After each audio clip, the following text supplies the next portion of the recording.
the problem isn't about money. Hindi naman siya about, ay gusto kong kumita, gusto kong magkaroon ng school.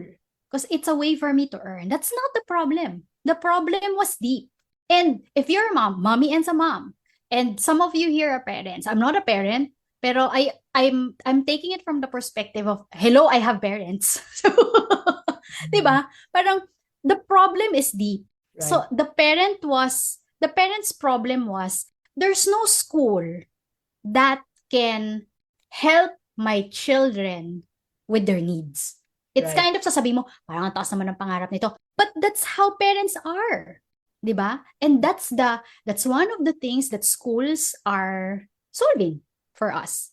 And so from her perspective, since walang school na makakapantay sa kung anong pwedeng ibigay nila sa mga anak ko, I will create my own school.